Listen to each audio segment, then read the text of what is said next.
Welcome to our May program for the Minnesota Peace Initiative. My name is Janet Dolan, and I am your host for this evening, and I want to thank all of you for coming this evening. I tried to meet as many of you as I could. If I didn't get to meet you, I want to tell you how important your presence is to our programs. Well, for those of you attending for the first time, I hope you'll come back, despite our issues here.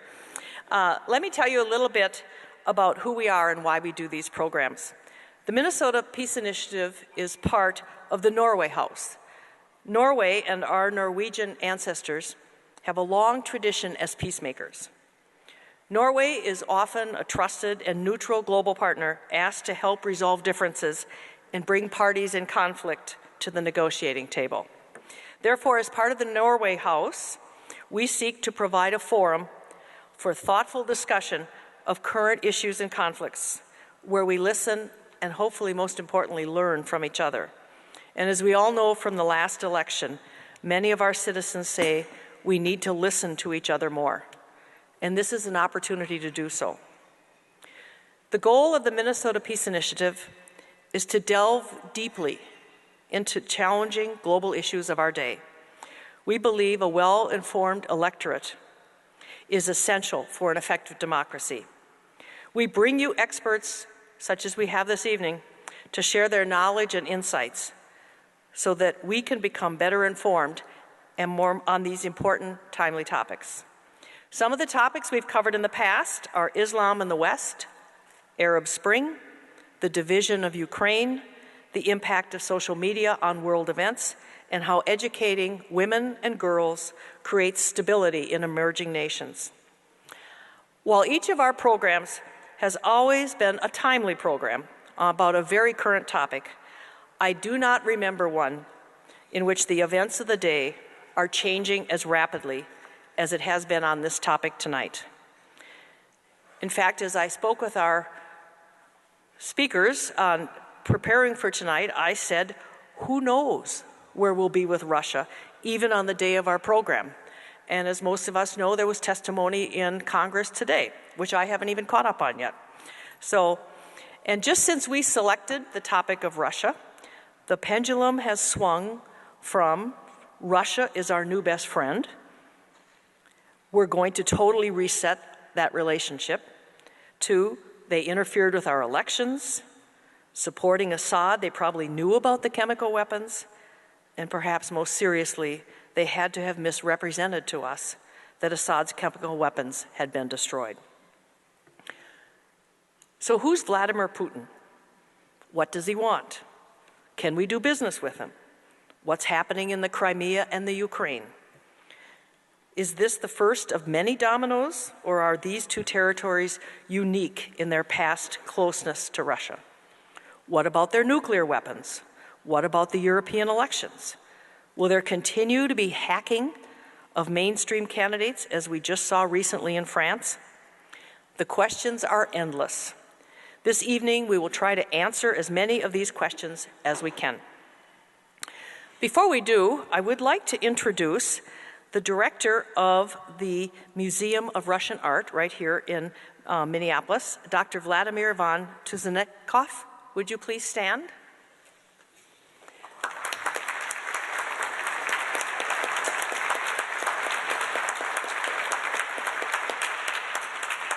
I wanted to introduce him because we have worked closely with the museum in promoting this program and in us in promoting their programs. And so, to be fair, I have to tell you that I wish all of you could be as engaged in some of our prep talks as possible.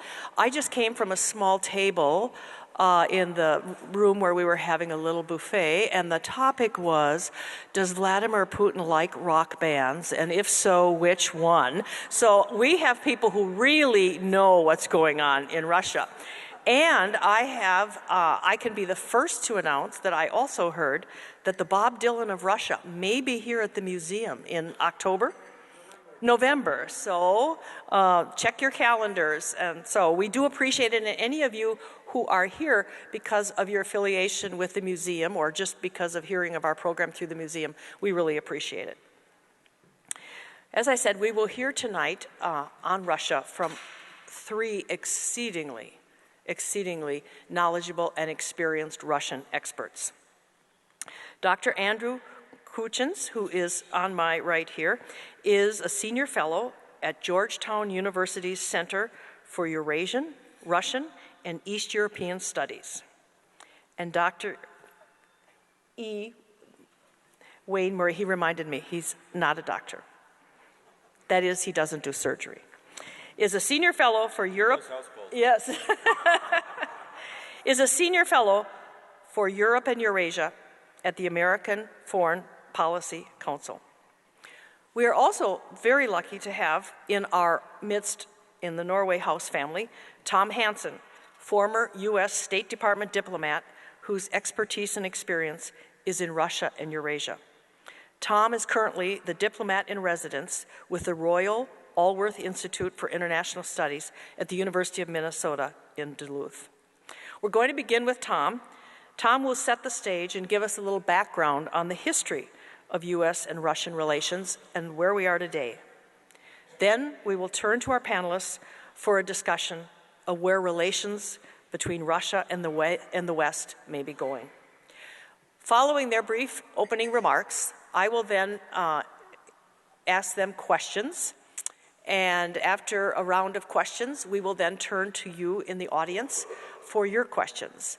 And for those of you who haven't been here before, we have 3x5 cards that we will be distributing, and so you can write your questions, turn them in, and then we will be collecting them and asking them of our guests.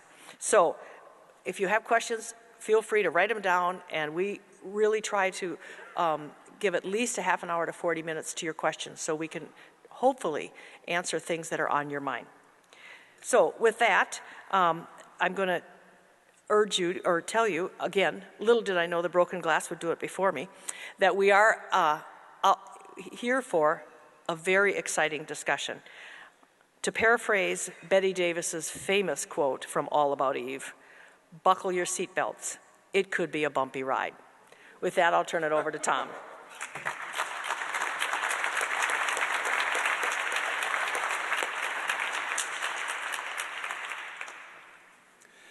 Well, thank you, Janet. It's a pleasure to be here tonight to talk about, yes, a very timely, important discussion. Wayne and I did our best to set the stage for this, and we're going to be discussing the complex and ambivalent relationship between the United States and Russia, a relationship that has been deteriorating in recent years. There's a long history to the relations between our two countries with many, many twists and turns. And without going all the way back to the Kievan Rus, which we could do, of course, I'm going to start with 1835 and Alexis de Tocqueville in Democracy in America. In that book, he predicted that in the 20th century, America and Russia, with their very different domestic traditions, would emerge as competing powers in the new century. He was partially correct. He could not have foreseen that Germany and Japan would make a bid for world power in the first half of that 20th century. Nor could he have predicted that China would emerge as a world power at century's end. The United States and Russia fought on the same side in the two world wars. And today, events may be pushing Russia into the arms of China as very much the junior partner. Tocqueville's prediction from 1835 was most accurate for the 46-year period from 1945 to 1991, the Cold War. In retrospect, there was a certain stability to that bipolar system, based on an acute awareness on both sides of the nuclear threat in a mad world, mutual assured destruction.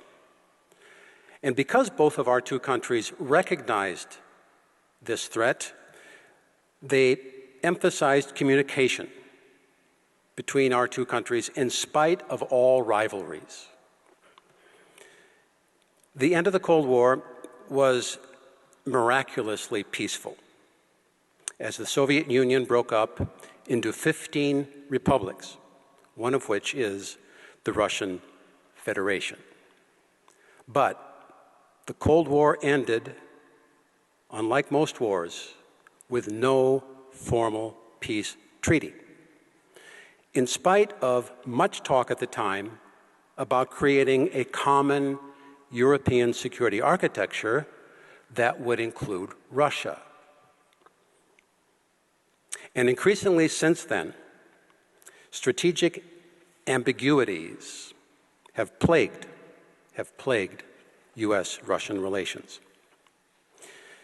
Such ambiguities have only increased in recent years as a number of countries have begun to assert their perceived security interests in their own regions, whether China in the South China Sea, Iran, Turkey, and Saudi Arabia in the Middle East, or Russia in Ukraine. And today, as these tensions are on the rise, there are signs of a new arms race getting underway. There's a renewed focus on nuclear arsenals. There are new potentially destabilizing weapons systems such as prompt global strike. If you haven't heard of this, I advise Googling prompt global strike. And as we all know, intrusive cyber warfare. Now, as all this is unfolding, within Russia itself, there is a sense of betrayal by the West that has taken hold. It's based on the economic convulsions of the 1990s and on a supposed Western disregard, from their point of view, for Western security interests. This narrative has helped to legitimize Vladimir Putin's rule. And ironically, very ironically, as he violates key values of democracy at home and aspects of the international order, his popularity is rising among populist groups in the West. For he is seen as decisive and as a defender of traditional moral values in many quarters. There's a deep irony in this. So the challenges we face today and that we'll be discussing this evening are acute, and the potential for miscommunication is rising.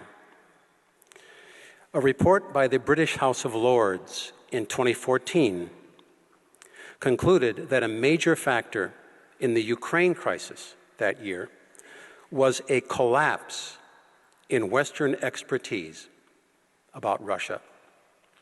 And indeed, in our universities and colleges today, area studies programs have been eliminated, and in particular, Russian studies have gone by the boards.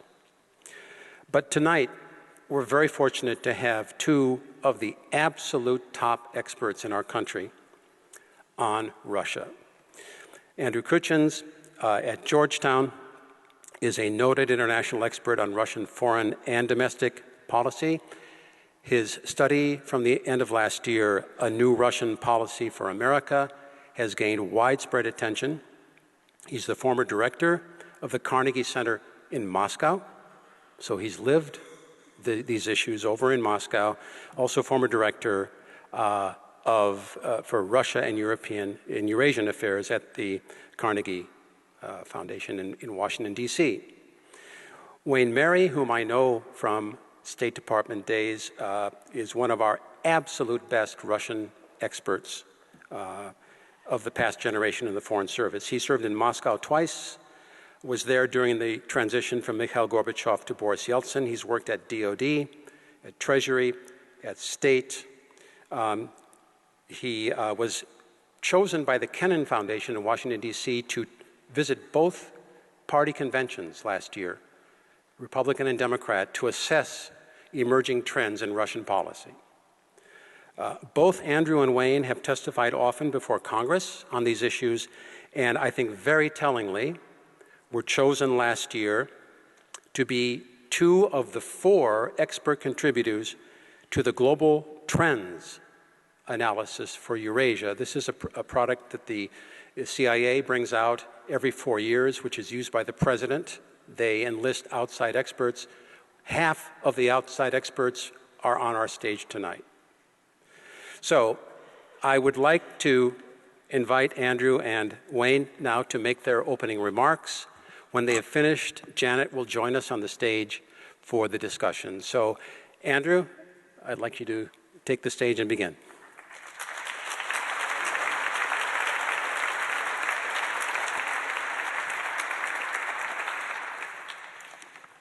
It's true. I'm a recovering Sovietologist, one of a dying breed. No, thank you very much, Tom and Janet, for that very generous introduction. It's a great pleasure for me to be here again in Minneapolis, in this beautiful place, at the invitation of the Minnesota Peace Initiative and Norway House. The organizers asked me to prepare my opening remarks of 3 minutes. This reminds me of an opening remarks I heard Henry Kissinger give once, not too long ago, and I'll try to do my best Henry Kissinger imitation. The illustrious organizers of this event asked me to speak for 5 minutes. If I were to speak for 5 minutes, that would be an historic event.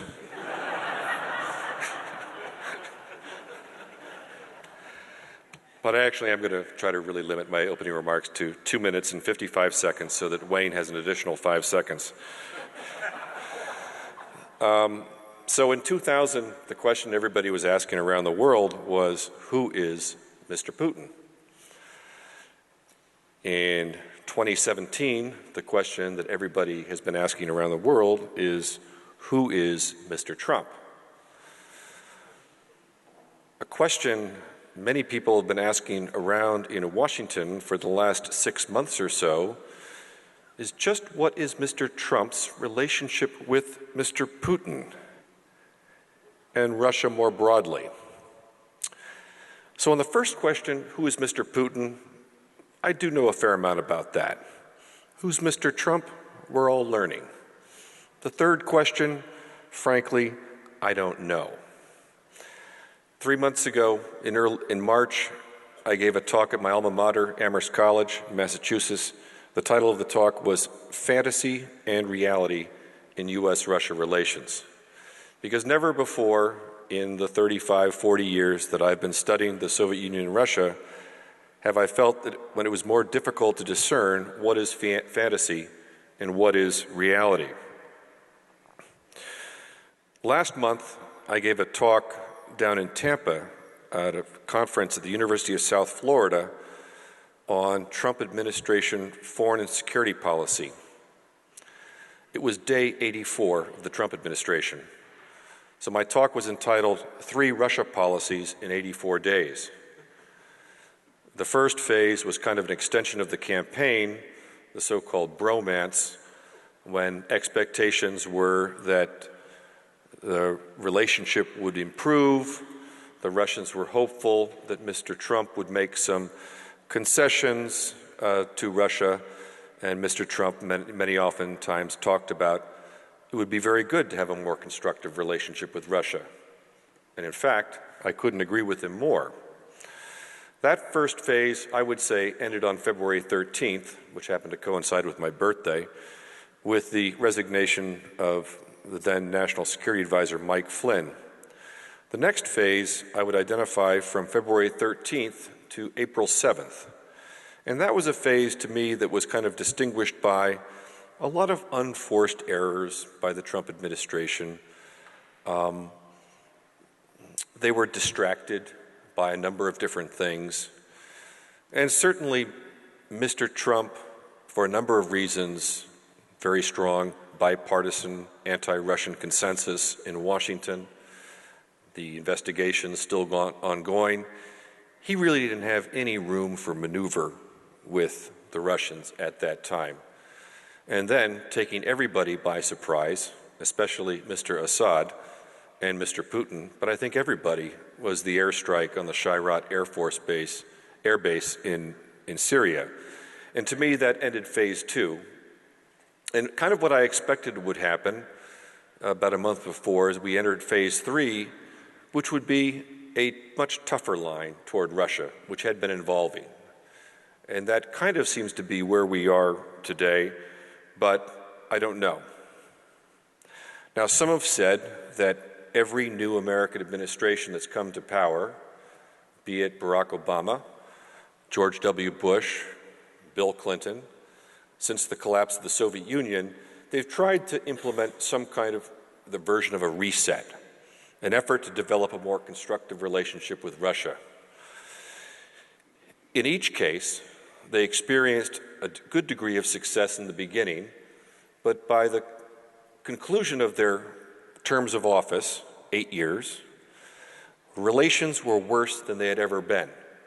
And in each case, it got worse from the previous one, until when Mr. Obama left office, the relationship really was at an all-time low. So low that if anybody's familiar with the famous doomsday clock, or what was a famous doomsday clock, of the Bulletin of the Atomic Scientists, which going back to 1947 would measure by the number of minutes to midnight how close we were risking nuclear Armageddon. Well, today that clock is at 2.5 minutes to midnight. When I was writing this report that Tom referred to in the fall, it was at 3 minutes before midnight. The last time the clock had been at 3 minutes before midnight was back in 1983, 84, when on a couple of occasions we did almost get into an accidental nuclear war with the Soviet Union.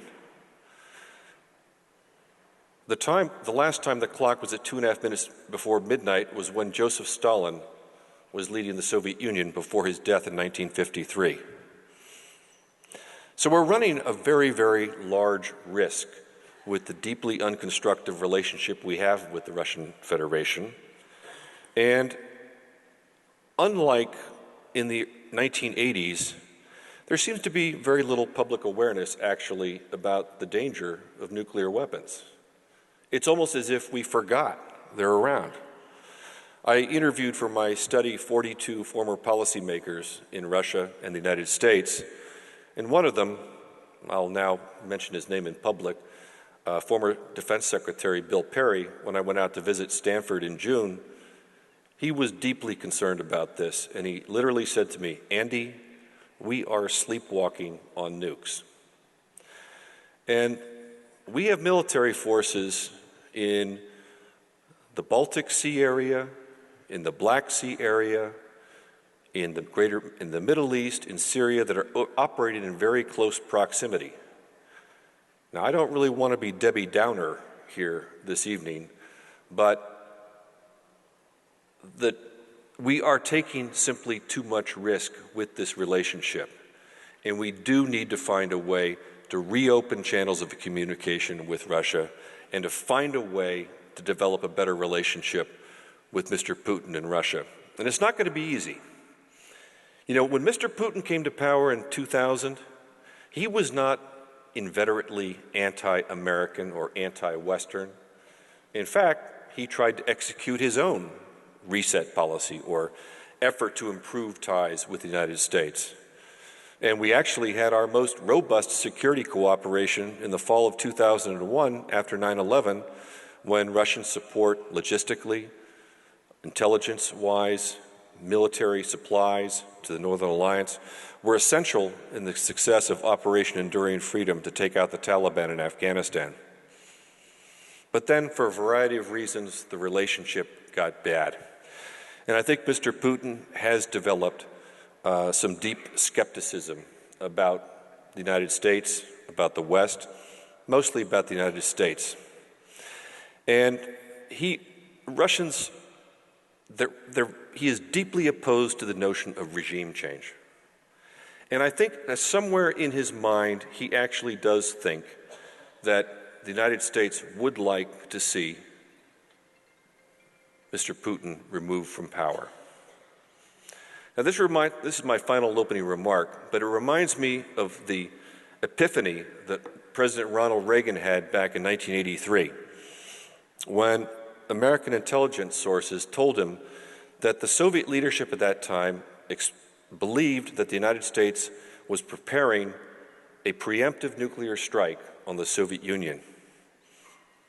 And President Reagan thought, that's crazy. How could they think we would be planning to do that? That would be Armageddon, suicide. After a while, though, once he realized that that actually was the framework that his Soviet counterparts were operating under, he understood the deep danger of the relationship and the problems of lack of communication between both sides. So, improving ties is not going to be easy for Donald Trump or for any American president this time, but it is imperative that somehow we make a strong effort to do so, because frankly, the stakes are too high for us not to. Thanks.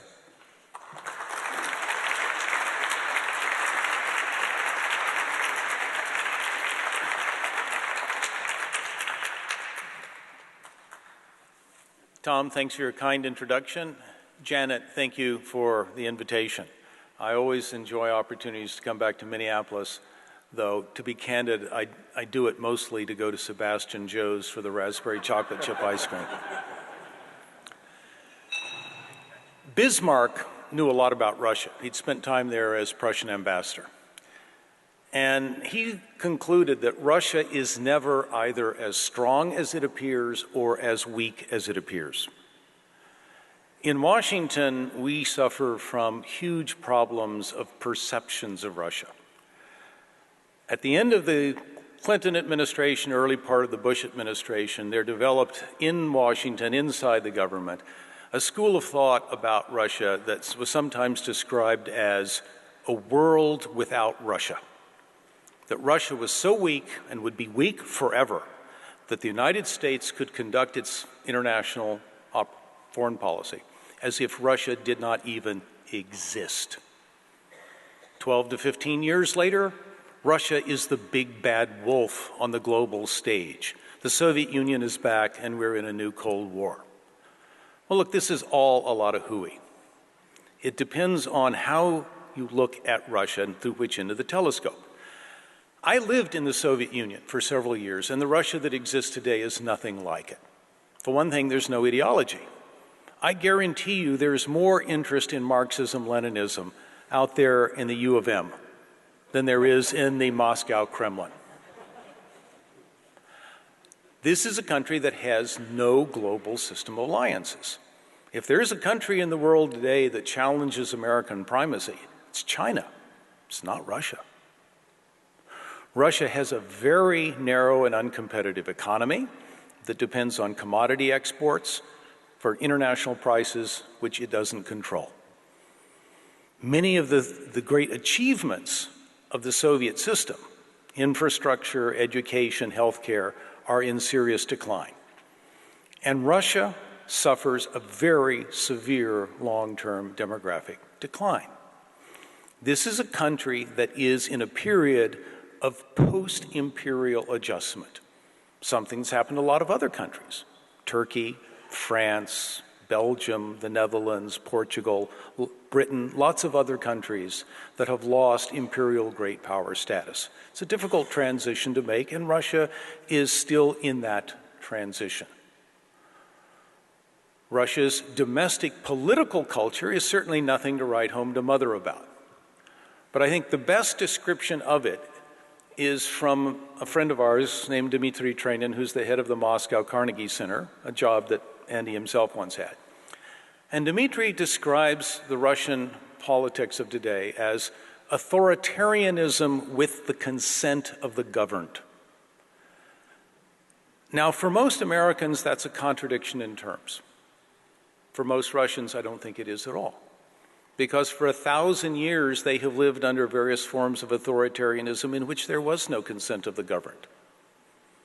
Vladimir Putin depends on the consent of the governed, and he works damn hard to maintain that consent. There's a big difference between consent and support. In Russia, consent is enough, but he takes that very seriously. This is a major step forward in Russian political culture. Is it a European parliamentary democracy? Is it an American constitutional democracy? No, and it's not going to be. But it is a huge step forward in terms of things like personal freedoms. Not political freedoms, personal freedoms. Most Americans think you can't separate those two. My Russian friends all assume you can, because now you have freedom of religion, freedom of the press, freedom of speech, and above all, freedom of travel. Russians can travel abroad freely, something they couldn't even do under the czars. The extent to which Russia today is a country in which individuals have choices that their parents and grandparents could not conceive of is a revolutionary change. It is a fundamentally different society and culture than it was under the Soviet Union. It is, however, a country that thinks of itself as being under siege, not just from an American-dominated West, but from the forces of Islamic radicalism in the South and from the starkly imperial growth of China to the East. If you're sitting in Russia, you feel yourself being in the vise. You look at the China that you used to regard with contempt as now dwarfing the Russian state that remains from the collapse of the Soviet Union, and you look at the West as pushing its military alliance inexorably closer and closer to your own borders. And in response to that, the Russian state has been turning inward on itself, seeking to achieve a kind of Central Eurasian fortress based on Russia, but including some of Russia's neighbors. Now, that kind of turning away from the world, that pursuit of autarky, is fundamentally a dead end. But it does reflect, I think, a fundamental characteristic of Russia today, and not just a few people in the Kremlin, but the Russian state and the Russian nation as a whole, which is they are determined to hold on to what they have left. They are determined not to surrender any more territory, not to surrender any more of their independence, not to surrender any more of their sovereignty, not to be bullied anymore. And this is a perception that is not understood in our country and needs to be. Because when it comes down to it, in terms of not giving up anymore, Russia is prepared to use any and all means at its disposal, including nuclear weapons. Russian policy towards the use of nuclear weapons is fundamentally different from our own, because without nuclear weapons, Russia would essentially cease to be a great power. And Russia's vast geography would become a liability rather than an asset. These are things we need to understand. We have come very, very close to a danger of a genuine conflict with Russia in recent years, something that might have actually resulted in a nuclear war. And I, for one, actually believe that the coming into office of Donald Trump is in many ways a major step forward in one respect, in that this administration, whatever else it may do, has at least thus far completely turned away from the notion of pursuing regime change in Moscow. And that was a policy that I think could potentially have led our two countries to disaster. I do not know what the next mostly 4 years and the Trump administration are going to hold for relations between the United States and Russia. We're starting from a very, very low base. I've been involved either in government or out of government in the U.S.-Russian relationship since Richard Nixon was president. And this is just about the worst it's ever been. But I do think that we actually have the potential to move forward to at least a safer relationship. Not particularly a productive relationship. That would take a lot of time and understanding. But the one thing that I do remember from 1983, when the two countries came damn close to going to nuclear war, and I was in Moscow at the time, is that if you don't communicate with the other side, if you do not listen to the other side and understand where its red lines are and what is prepared to tolerate and not to tolerate, then your risks are enormous. I find it really astonishing that my own country has come so far in its unwillingness even to listen to what the Russian point of view is. I think perhaps we are now on the road to doing that again. And if we are, then that is a good thing.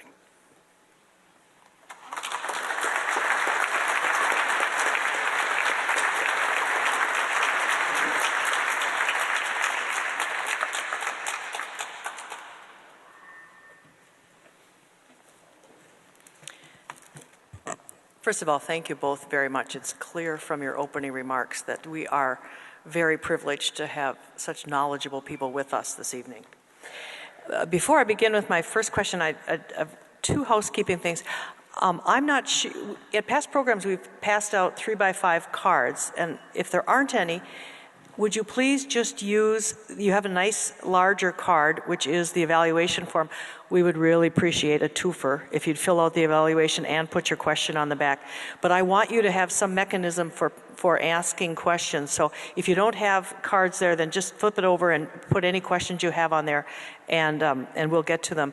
And then just to do a little promotion, Andy talked about the threat of nuclear and a new arms race, and perhaps people taking things for granted. And I would just tell you that our last Minnesota Peace Initiative program in November was on the new arms race.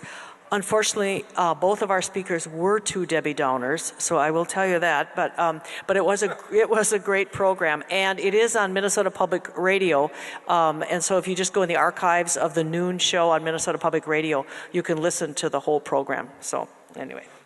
We're going to try to be a little more upbeat than the nuclear armament experts we had. So, Wayne, I think I'm going to start with you because you've used this idea, and it's a great way to sort of try to summarize a political situation in a few words, which is authoritarianism with the consent of the people.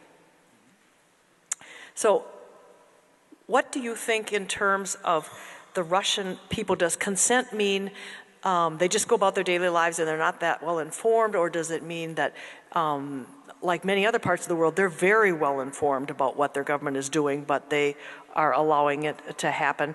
Or do they have divisions like we do, kind of red and blue? That is, do they have half their population is pretty conservative and raw authoritarianism and the other half is not? Or just, can you give us a little bit of the lay of the land of the people in Russia and what they know about what's going on, and kind of how it's, how homogeneous would you say the Russian people are?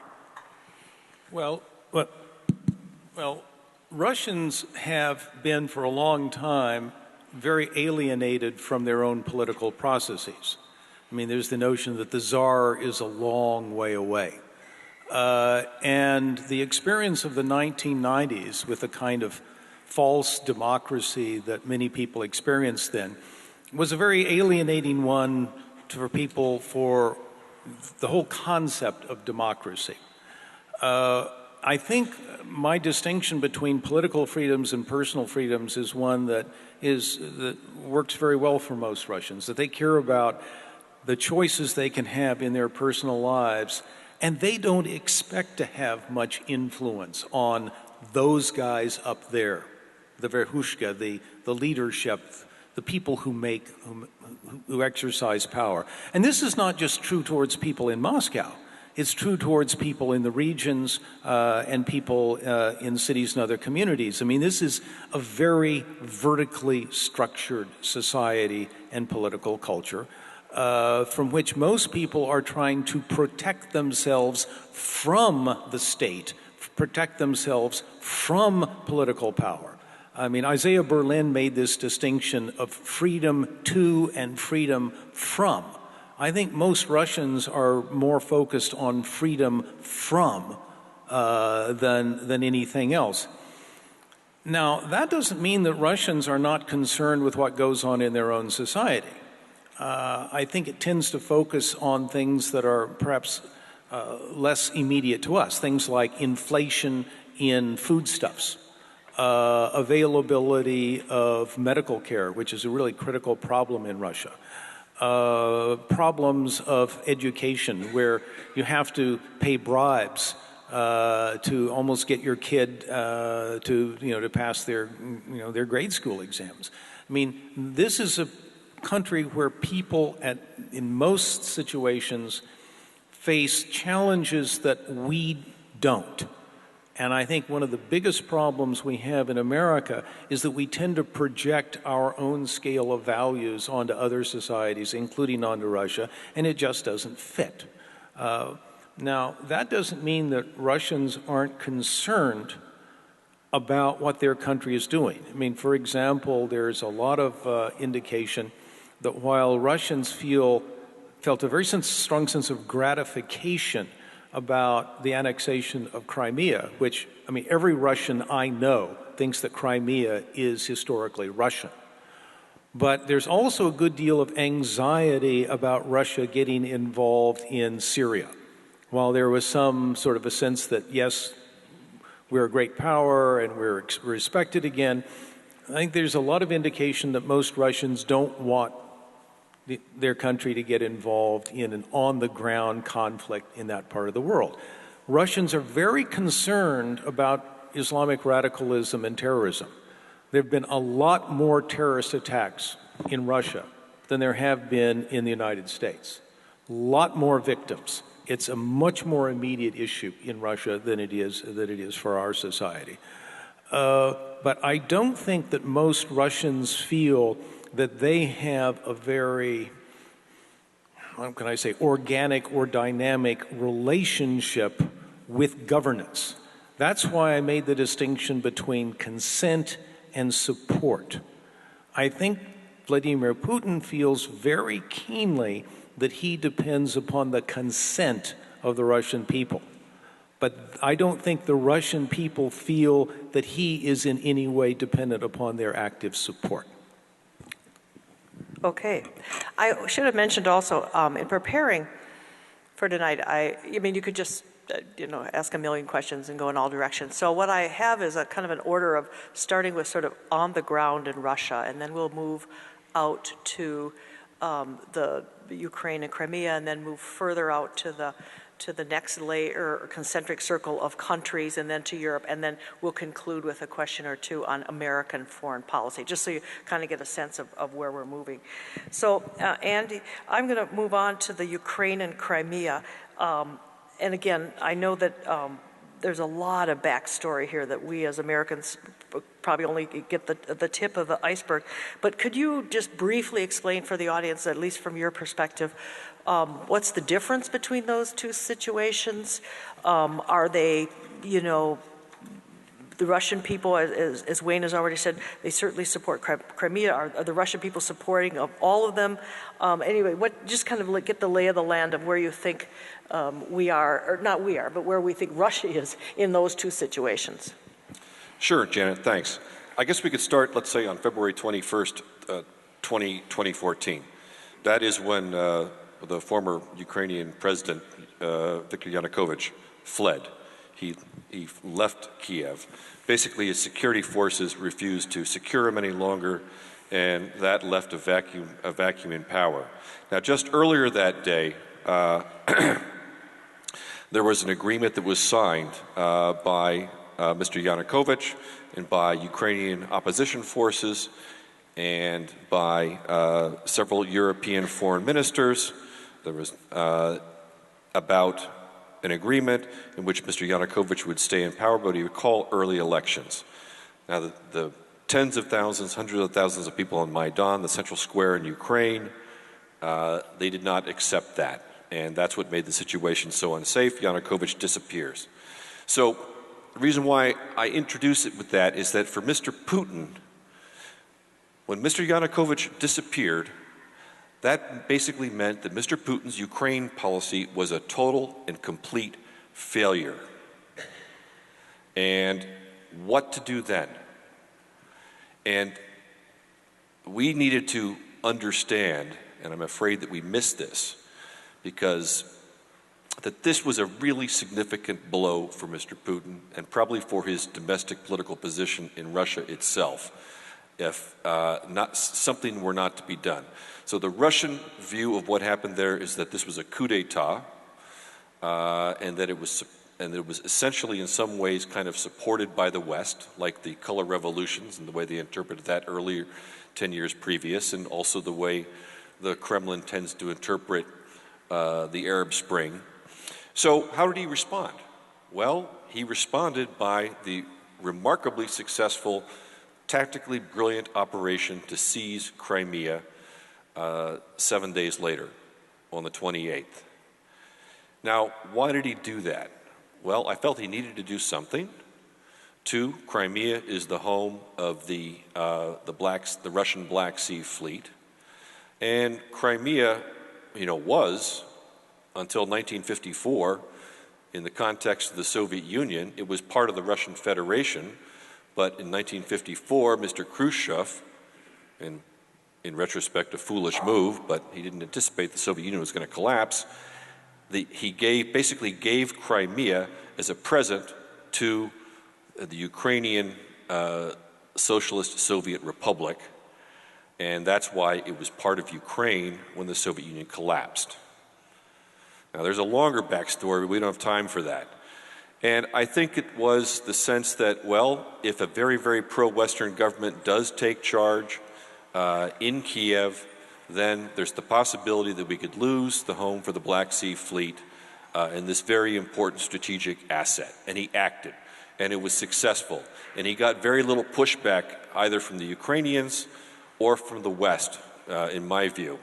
My concern at that time, on February 28th, was that this was too easy. And so he was going to try to take a bigger piece of territory. And that essentially, with different mechanism, was what led to the war in the Donbass, which is still ongoing 3 years later.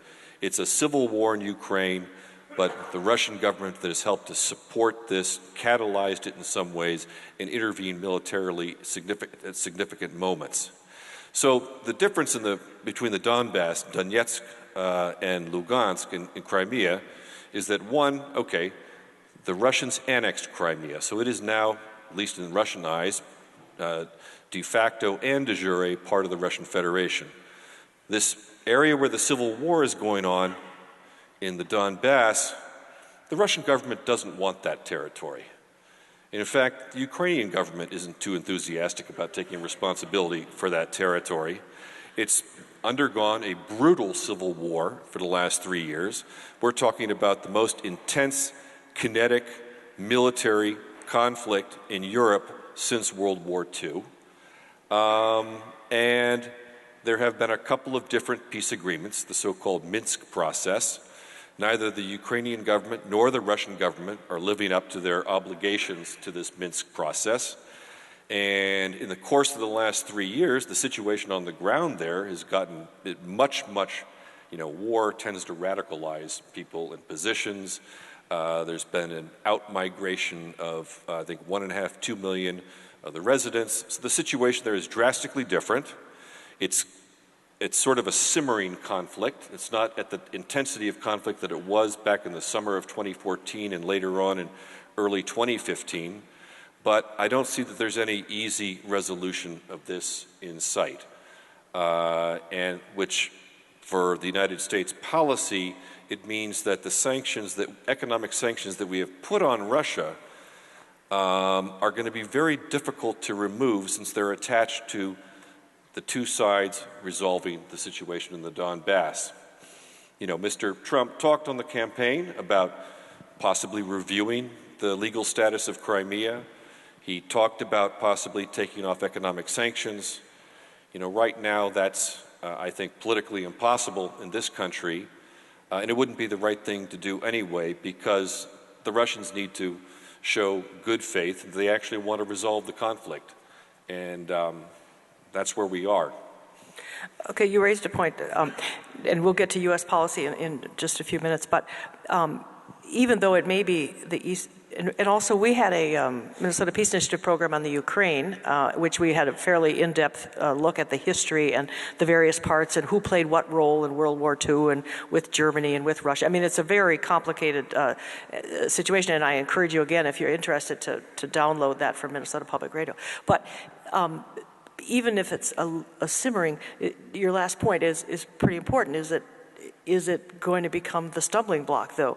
We won't open communication with you and lift sanctions and do other things that might be a little more reasonable until that's fixed, and yet Russia's saying we're not fixing it because it serves our purposes, but to take distraction away from Crimea. Is that what you're saying? It's that battle serves a purpose for each side, and if so you get two big powers saying, I'm not moving till you move, and nobody blinks, and we sit here with this lack of communication? Well, the Russians want to ensure that Ukraine does not become a member of NATO. And NATO would never accept a country in which there's an ongoing military conflict. And this was the situation with the Georgia war back in 2008. Because remember, there was a decision made by NATO, which I think was not a good decision myself, in which both Georgia and Ukraine were virtually promised NATO membership, but there was no indication as to when this would happen. Mr. Putin's response to that was, I think for him, this was a red line in both places. And it's resulted in wars in Georgia, the 5-day war in August of 2008, and in Ukraine. Now, we can walk and chew gum, so to speak, to a certain extent, in that even during the Ukraine war, the Russians worked very closely with the Obama administration, the P5, on the Iranian nuclear program agreement, which, in my view, I think is one of the most impressive and successful diplomatic negotiations in recent generations. The Russians also worked closely with the Americans and others to try to implement the Syrian chemical weapons disposition agreement. Now, obviously, some serious questions have come up about that in the past couple of months. But to some extent, we can work with the Russians on other issues. But I think, without resolving Ukraine with our European allies and the Ukrainians, it's going to be very hard to reach a more normal relationship with Russia. Okay. Moving on to other countries that are have to be looking at what happened in the Ukraine and Crimea and saying to themselves, who's next, or am I next? Wayne, would you address what are the risks to, the obvious ones, the closest ones are the Baltic states and Finland, but also, as many of our members here from the Norway House, we have a keen interest in the Scandinavian countries because of their geographic connection. So just with your crystal ball, do you see future threats to these adjoining areas as part of ongoing rebuilding of the former Russian Soviet Empire, or do you think those are overblown, or any kind of risk there in terms of other geographies that are close? Well, as I tried to make clear, what the Russians are doing is trying to hold on to what they have left. They're not trying to rebuild. I think the chances that Russia would commit an Article 5 violation for NATO are almost zero. I mean, even when Turkey shot down a Russian military aircraft on the border with Syria, the Russian reaction was diplomatic and economic. They didn't do anything that would trigger an Article 5 response from NATO. Now, that doesn't mean that the Russians aren't going to create anxieties for the Baltic republics and for some of the Scandinavian countries. But keep in mind that from their point of view, the vulnerable piece of territory is not Estonia or Latvia. It's Kaliningrad, which is a part of the Russian Federation, which is physically separate from the main part, and is surrounded by NATO and surrounded by the European Union. And it's not like Gibraltar. It's not a little piece of land. It's got 1 million people and major Russian military facilities there. And we get upset when our naval ships that go in that area get overflown by Russian military aircraft. But ask yourself a question. If Russian military vessels were to sail within 30 kilometers of the opening into the fleet base at San Diego or Norfolk, would we overfly them? Of course we would. See, the problem is that Russian territory and NATO territory interlink in the Baltic region. And what this requires, from my point of view, is restraint on both sides. But you got to remember that for the Russians, the Baltic is part of their domestic internal waters in the same way that the Gulf of Mexico is for us. Now, the Gulf of Mexico is also internal waters for countries that other countries, for Mexico and for parts of for Cuba and other countries. But for the Russians, the Baltic is not a distant sea. It's part of their own domestic internal waterways in the same way the Gulf of Mexico is for us. And so they have a little bit of sensitivity about foreign military operations there. Now, certainly they have a genius for clumsiness in terms of dealing with some of their neighbors, particularly much smaller neighbors. They have just an incredible incapacity to understand that if you're in Estonia, you feel very sensitive about your large neighbor. They're just unbelievably stupid sometimes in the way they go about dealing with countries in their immediate periphery. Anybody here ever traveled to Guatemala? Well, I had the distinct sense that they have a great power near neighbor that's almost as clumsy as the Russians are. Not quite, but almost. Yes, I would say the Russians are creating entirely unnecessary anxieties in Scandinavia and in the Baltic states, and they would serve their own interests much better by working simply to quiet this all down. Unfortunately, they have the sense that they are reactive. They don't feel that they're being aggressive. They feel that they are responding. Now, this is one of those situations where you get in the I think, he thinks, I think, he thinks, I think he thinks, I think situation in which you're guaranteed to misconstrue what the other side is doing. But that's very different than their attitude toward Ukraine. Ukraine for them is what in international diplomatic parlance is called a vital national interest. And in international law, that's something that actually goes one level above sovereignty. For example, Ukraine is a big country that has a long history of bad relations with its big Russian neighbor. Let's take another case of a big country that has bad relations with a big neighbor, a country called Mexico. Let's say that a Mexican government were to decide that the future is with China, and they were to negotiate a military alliance with China and invite military forces of China to be deployed in Mexico. Now, in Washington, of course, we would say that Mexico's a sovereign state. It can make whatever alliance choices it wants, right? I would build a wall. I will tell you that any United States administration of any political party would do whatever was necessary to prevent that happening. We would engage in subversion, targeted assassinations, and up to and including full military invasion to make damn sure that Mexico did not become a base for Chinese military forces. That's exactly the way the Russians feel about Ukraine. Now, I have said in writing in a number of venues that I think both the United States and Europe have taken on a major moral obligation to Ukraine because of our involvement, our active involvement in bringing about this crisis.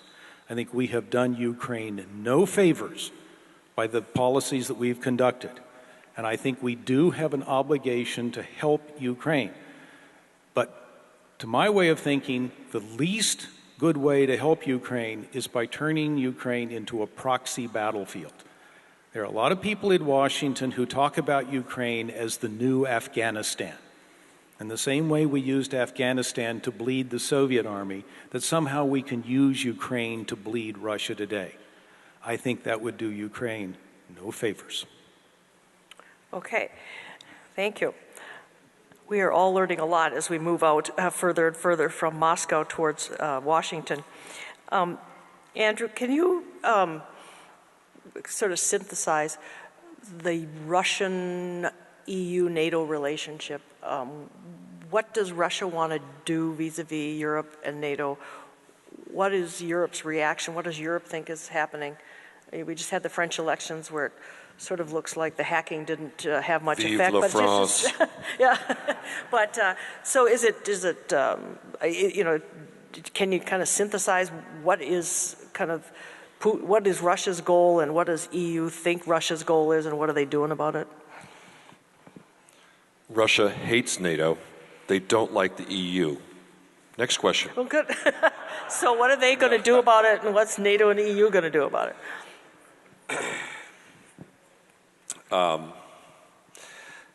I think that NATO, where to start with this question? I mean, what would the Russians like in Europe?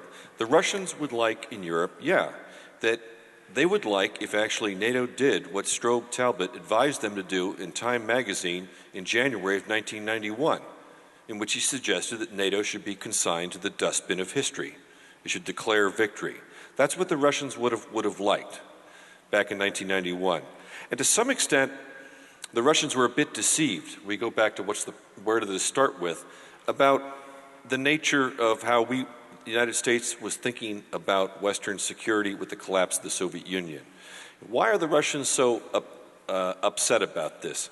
Because they do feel that they were deceived. You go back to German reunification back in 1990, and the Russians understood implicitly, it was never written down in any treaty, but that NATO would not expand its territory.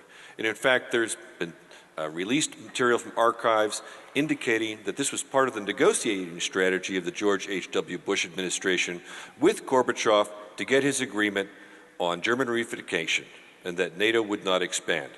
Now, that's not to say that the Bush administration was planning for NATO to expand, but they preferred to have NATO to have its hands free in the event that something would go wrong in the Russian Revolution, the Russian transformation, etc.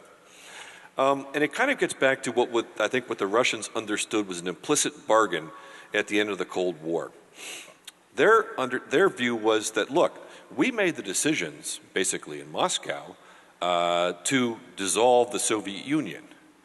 The Soviet Union would not have dissolved. The Warsaw Pact would not have dissolved if Moscow had not made certain decisions to do so. And the bargain then from their standpoint was that the United States, the West, should not take advantage of Russia during its historical period of weakness. This is kind of what an implicit understanding.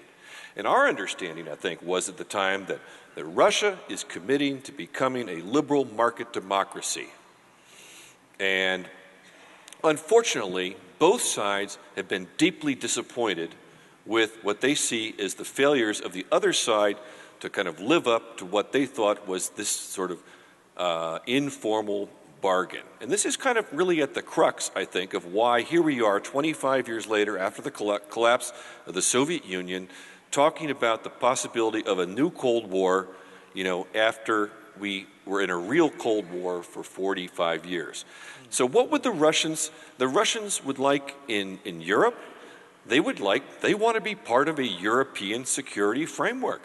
They would like to have actual, not just voice, but decision authority about European security.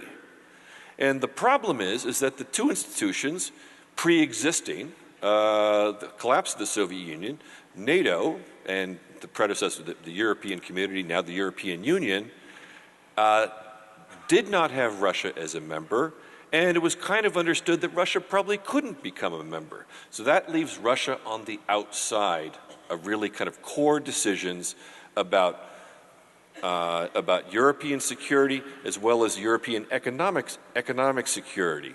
And that's where the problem really is. And it's been a struggle, I think, for us, Americans, to, well, what can we do to actually bring Russia in? And we've never been able to solve that problem.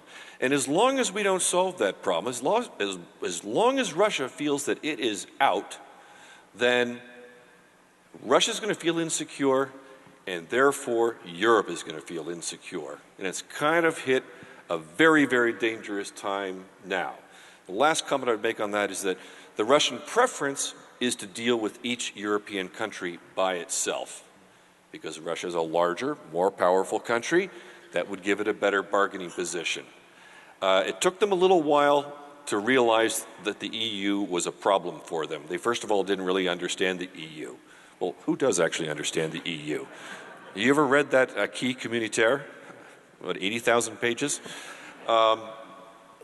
So it was with when the EU declared their European partnership 8 or 9 years ago, and they started to very strategically strengthen ties with some of their partner countries to the east, that's when the Russians started, the alarm bells started to go off in Moscow, and they got concerned and saw this as kind of sort of a zero-sum game.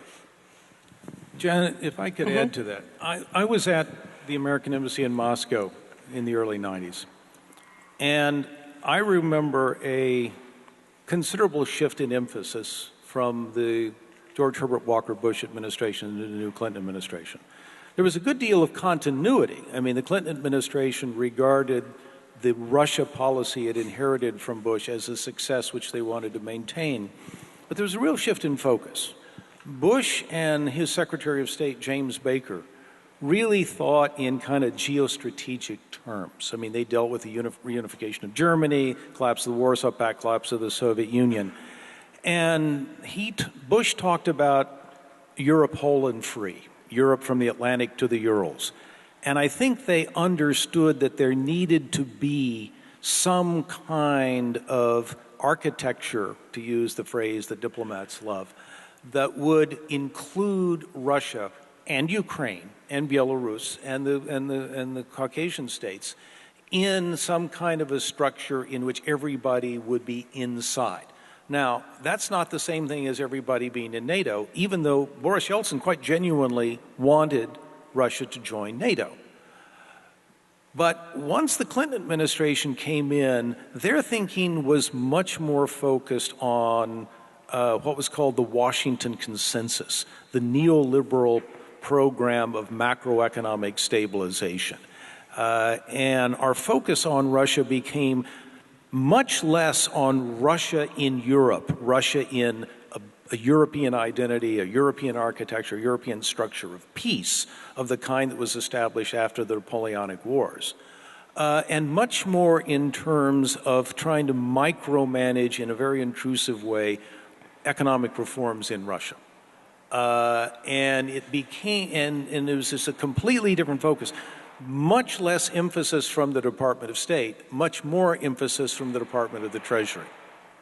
I mean, and you didn't have anybody like James Baker, who was a really sort of a masterful diplomat on the grand scale, trying to create a structure that would of peace that would endure. What you had was people like Larry Summers from the Treasury Department trying to create a new structure of economic reform and economic revolution. And it was and I actually tend to think that that was one of the great lost opportunities in American diplomacy, that we didn't follow through on the kinds of things that Bush and Baker had initiated, and which I think they had the vision, the understanding to know required follow through.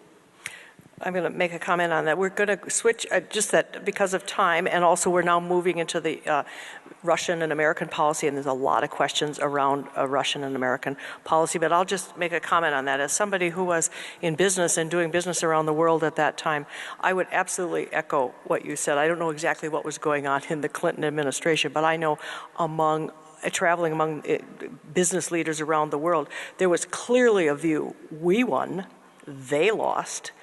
this is really going to be a horse race in the world toward capitalism. And China is going to go slower and have more control and more managed transition to capitalism. And Russia's going to be the Wild West, just open up everything and let it go. And let's just see which one shakes out and does the best. There was very little, let's have a Marshall Plan to make a smooth transition for anybody. But anyway, there may be some rewriting of history now, but that was certainly the view that I ran into as a business person at the time.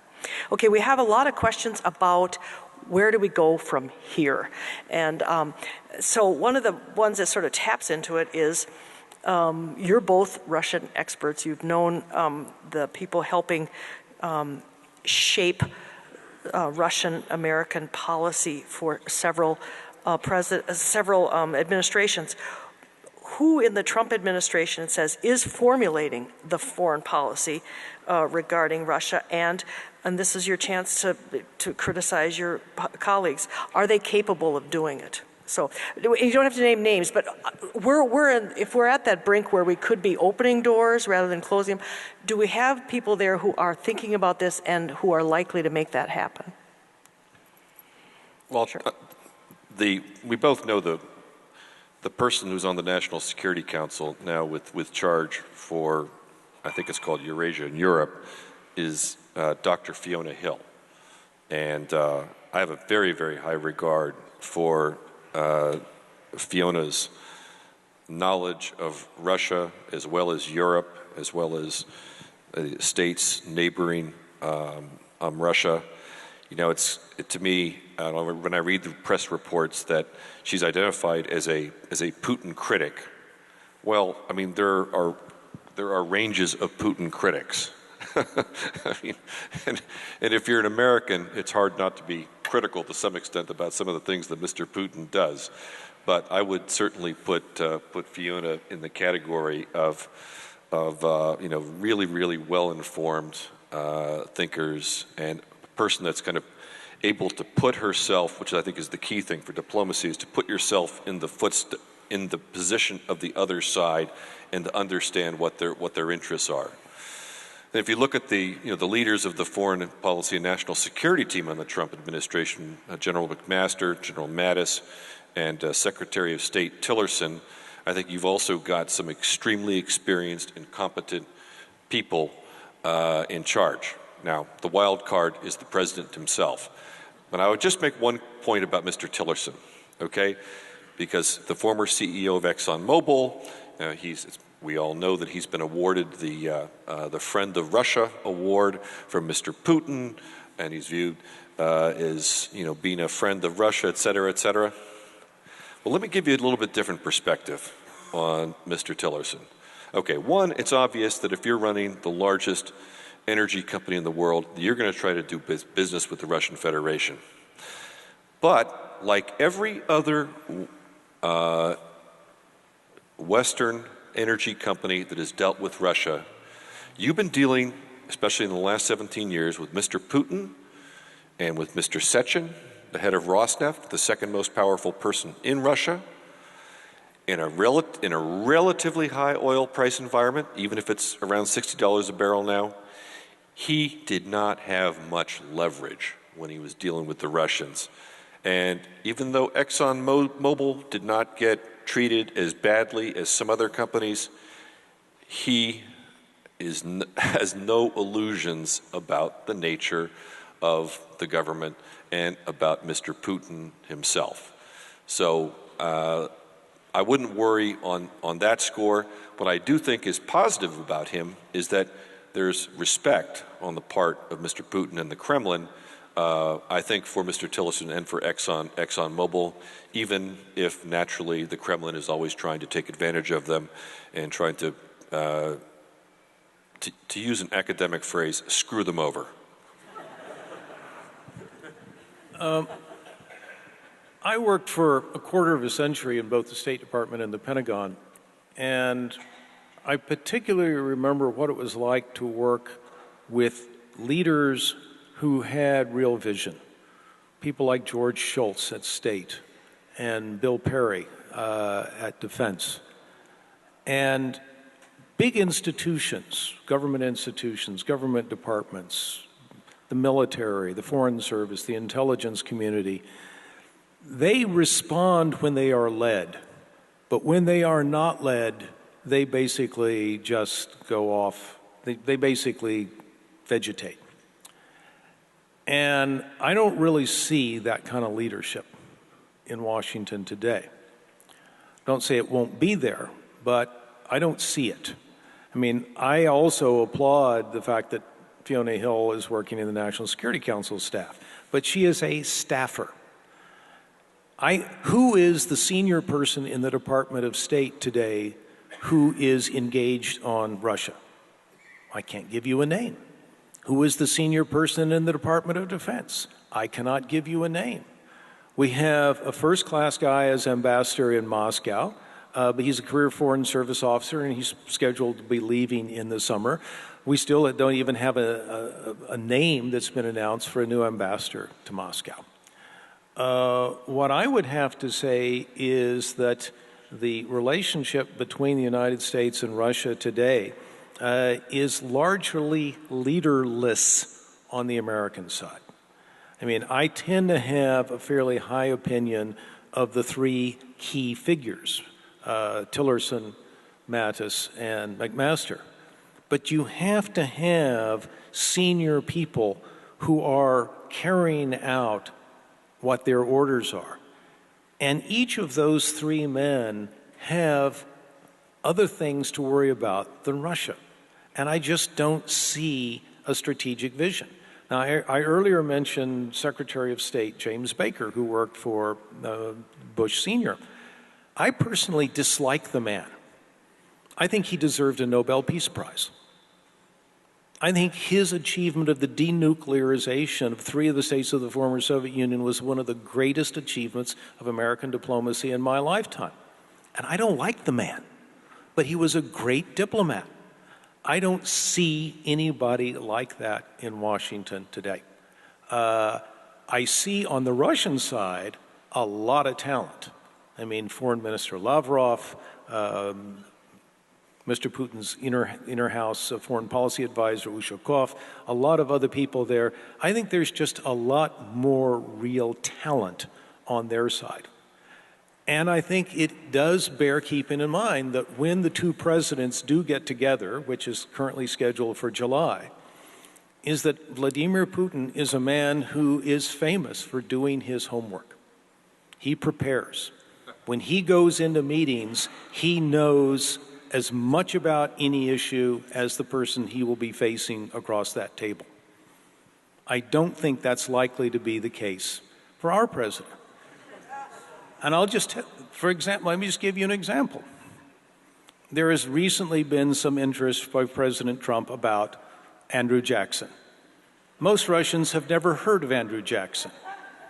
I guarantee you that Vladimir Putin will know chapter and verse about Andrew Jackson when he goes into their first meeting.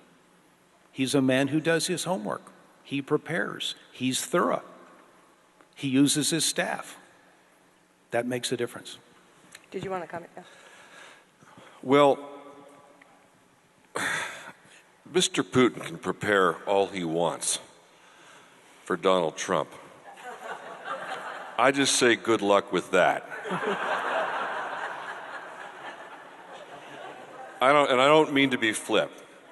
You know, when Mr. Tillerson went to Moscow last month, and the question, is he going to meet with Putin? Is he not going to meet with Putin? Is he going to meet with Putin? And then he did meet with Putin, and Putin gave Mr. Tillerson his usual 90-minute-plus history lesson about his perspective on why the U.S.-Russia relationship had gone badly. Mr. Putin did the same thing to Barack Obama when he first met Obama in July of 2009 at his residence. He basically gave Mr. Obama a lecture about his perspective on the U.S.-Russia relationship. Mr. Obama listened. Mr. Tillerson listened. Putin said to Secretary Tillerson, and I'm confident that you will convey this history lesson to Mr. Trump. And I just started laughing. I mean, Mr. Trump is not going to have any patience for this kind of approach from Putin. He's going to, after 90 seconds or if that, basically get up and say, what the hell are you talking about? We'll be bleeping that from the NPR. Well, yeah, I tried to make it as PG as I could. But, you know, look, he sees what Barack Obama did as bad, and he takes positions against it. He sees what George W. Bush did as bad in many respects and doesn't take responsibility for it. He is about trying to make something happen for the future. So I think I would, like so many people underestimated Vladimir Putin 17 years ago and all along, and he's been able to take advantage of people underestimating him. I would be very wary of underestimating Mr. Trump in his engagement with Vladimir Putin. It's hard for me to see actually that it works. It's hard that the bromance could blow up on a personal level, I think, very quickly, because they do really have very, very, very different, I think, personal approaches. But maybe it'll work. Who knows? We'll see. Well, I would note that when Xi Jinping went to Mar-a-Lago to visit with President Trump for the first time, there was a lot of concern on the Chinese side as to whether or not they should even do that meeting. They were afraid that it was going to be a disaster. I would be astonished if the first meeting between Trump and Putin was a disaster, if it led to a blow-up. I mean, they're both going to work hard to come out of this smiling. But in any relationship between governments, and particularly between two very big governments, you need depth. You need follow-through. You need sustenance. You need to have people who will make things happen. It's not just the two principles that make it happen. And for that, we are, at the moment, most positions in the U.S. government that deal with Russia are filled by actings. They're not filled. They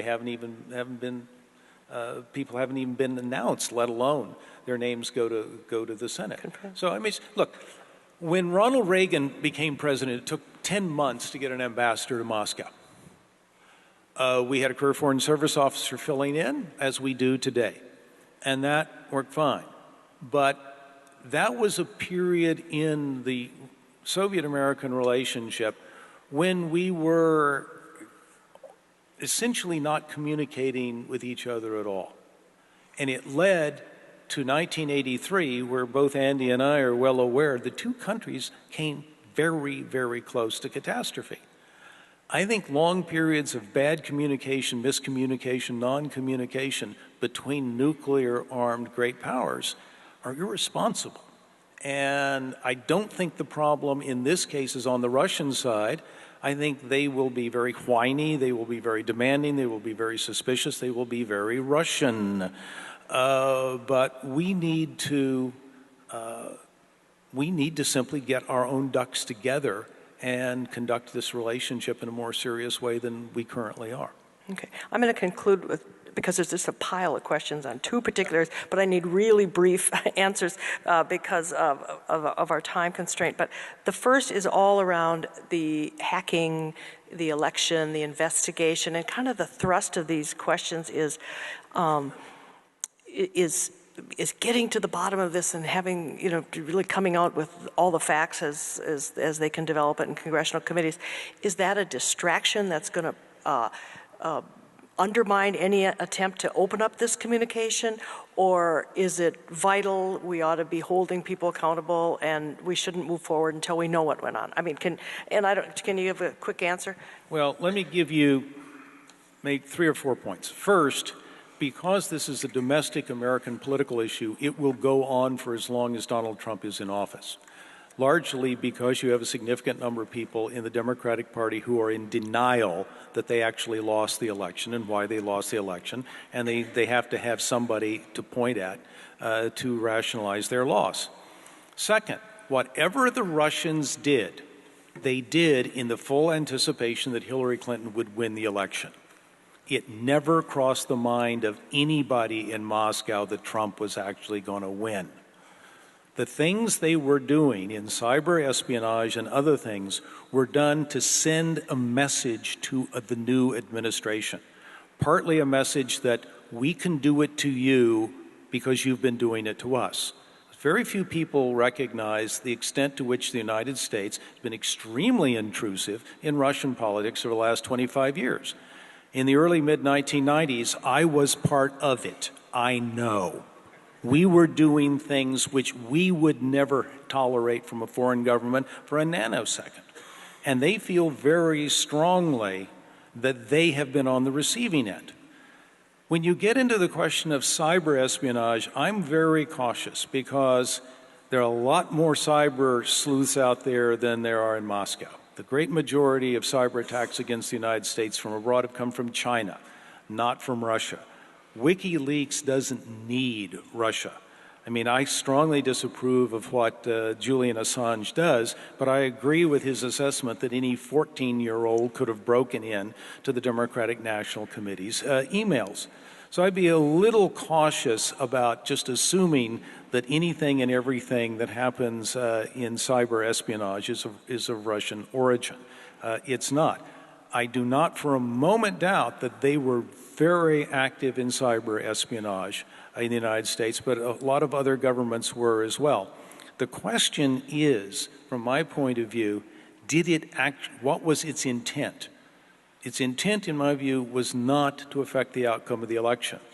Its intent was to send a shot across the bow to what they expected would be the new U.S. administration of Hillary Clinton. Andy, I'm going to give you the last one. And we have a very astute audience. And so there's 3 or 4 versions of the same thing, which is our economy's doing very well. Their economy, according to what people have heard here tonight, is fragile, or it's shrinking, declining, however you want. So why don't we just, or maybe the best policy is not saber rattling, but just wait them out. You know, we'll just get better and stronger, and maybe we should focus more on China. And is it really, a number one issue to deal with Russia if Russia is going to just kind of slowly shrink and become smaller and more insular itself? I mean, so do you get the question, which is, you can only do so many things, and where should the focus be? And are we overemphasizing the need to put all this energy into Russia? Yes and no.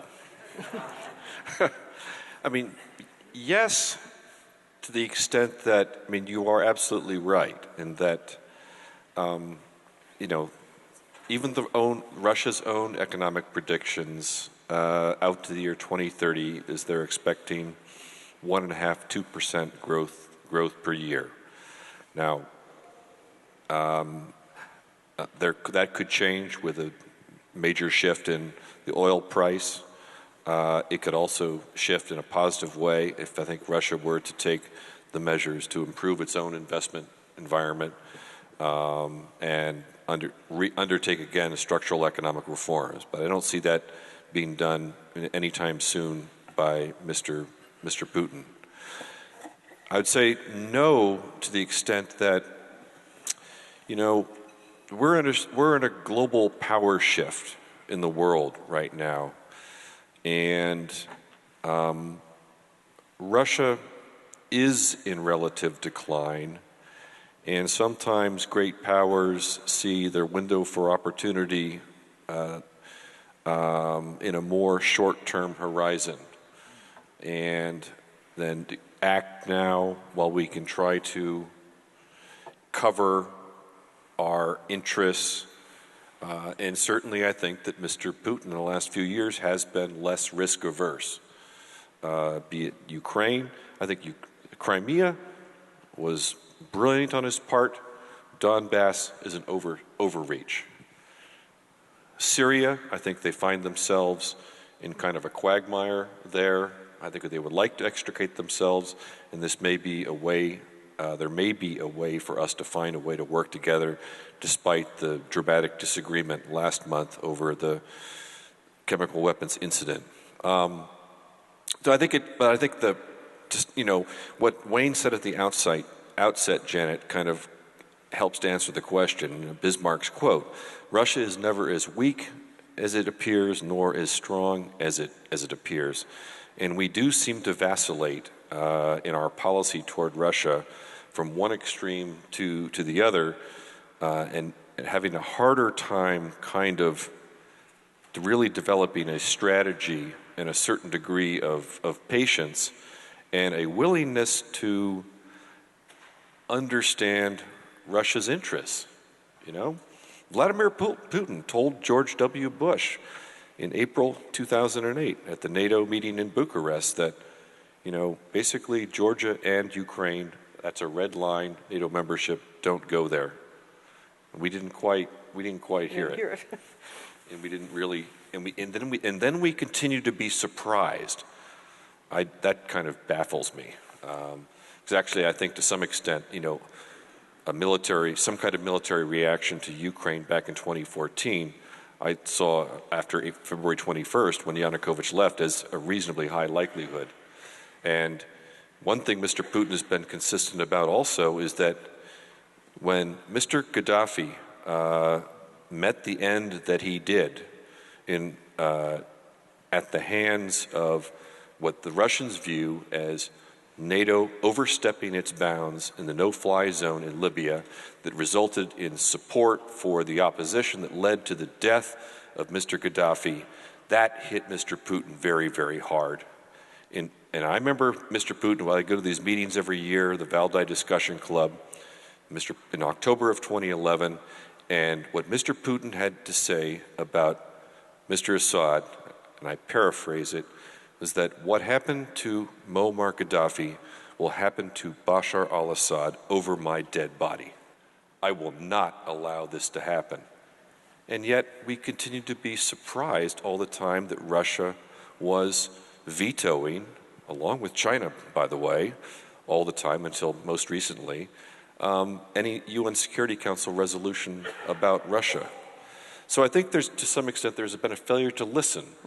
And now, listening doesn't mean you need to accept what certain policies are, but you need to listen and you need to understand and to think about what are the possible longer-term repercussions of measures that we take. And I think that we have not done that so effectively with Russia over the last 25 years. Okay, well, we've all listened very carefully tonight, and and we appreciate very much the quality of the discussion, and it's a reflection on the experience and expertise of both of you panelists, so we appreciate it very much. Let's give our panelists a round of applause.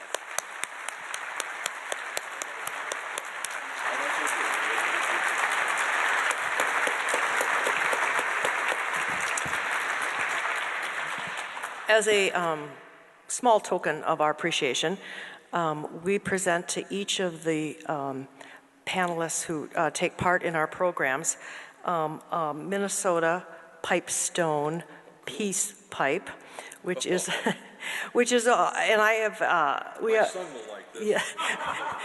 And I'm sure both of you seem to be pretty familiar with Minnesota, so you know what a rich Native American heritage we have here, and this is part of it, and it is made from the pipestone from the pipestone area of Minnesota, and we have it handmade for each of our program participants. Wow.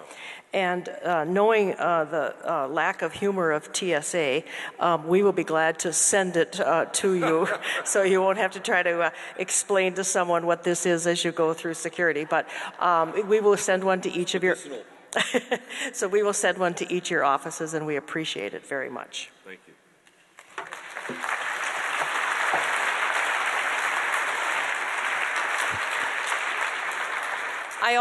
I also would like to thank very much the Planning Committee. Their names are on your program, and in light of the hour, we're going to just urge you to look over their names, and if you see any of them here tonight that you know, but we'd like to thank them very much and to invite any of you who would like to join our Planning Committee. Our Planning Committee is part of the Norway House, and as we have said at every program, it's a fun group to be on, because while we really enjoy planning the events and meeting our speakers, we have a big party afterwards, and that's, I think, the reason everybody joins our committee. So if you're interested, I encourage you to join us.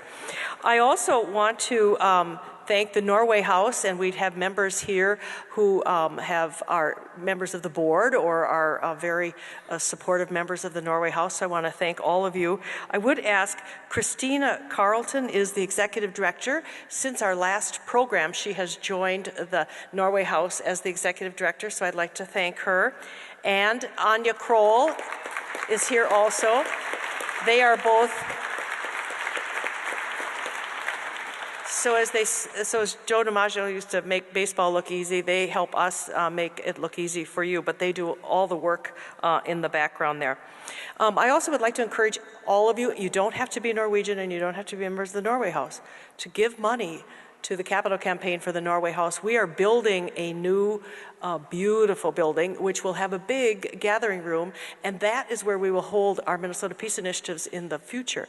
The Norway House currently, and I invite you to go there, and on Franklin and 11th and or 10th.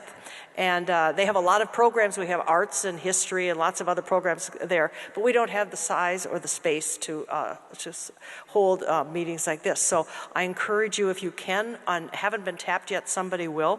And Jan Peterson is here. He is the chairman of the, is Jan here? He was here earlier. There he is, chairman of the Norway House and the foundation, and the fundraising, the capital campaign chairperson. So if you have any questions, or if you're not fast, he'll catch you before you leave. Well, you're very welcome. I also, okay.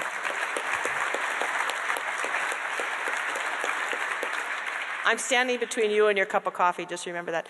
But I will also say, and we had not done this at any other program, but funding for the Norway House is being considered by the legislature as part of some of their special funding, and the House is considering it. So if you have House members and you have an interest, I would urge you to call them. Our friends from Washington can tell you that it only takes a few phone calls for any legislator to feel like there's a real momentum for something. So it's worth it to take the time to try to raise an interest in it. And again, you can contact Jan for any information on who's involved and what to do there. I also bring to your attention, we generally only have two Minnesota Peace Initiative events a year. Our next one will be in November, and we invite you all back for that one. We are having a special one on May 21st on a Sunday, and I'm going to be conducting kind of a fireside chat with just recently returned Ambassador Sam Hines on his experience, not just of being an ambassador, and he was the ambassador to Norway, but as we got into some of the conversation here, there's a great interest in what's going on in Norway vis-a-vis Europe, vis-a-vis refugees, vis-a-vis Russia. There's just a lot of interest, and he's going to be a great window into Norway and what the people of Norway are going through and thinking about right now. So if you're free, it's Sunday afternoon. It will be at the Norway House, and so they call it the gallery, but it's a lovely setting there. So I invite you to that. And with that, I just want to again thank our speakers. We learned a great deal about Russia. I'm not sure we can answer that question, friend, foe, or other, but I do think it is probably the other. It's somewhere in between. But I think we have been perhaps tone deaf for a couple of decades, and we probably missed a lot of important signals. And it's never good. As I said in the 90s, the attitude was, we won, they lost.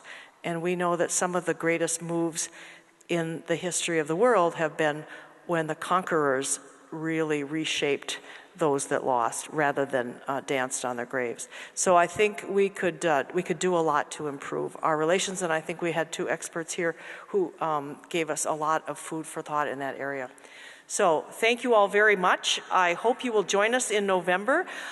I wish I could predict what will be the most timely topic in November, but since November 8th, I've given up predicting anything. So stay tuned and come to our program, and I'm sure you'll find it as stimulating as we did this evening.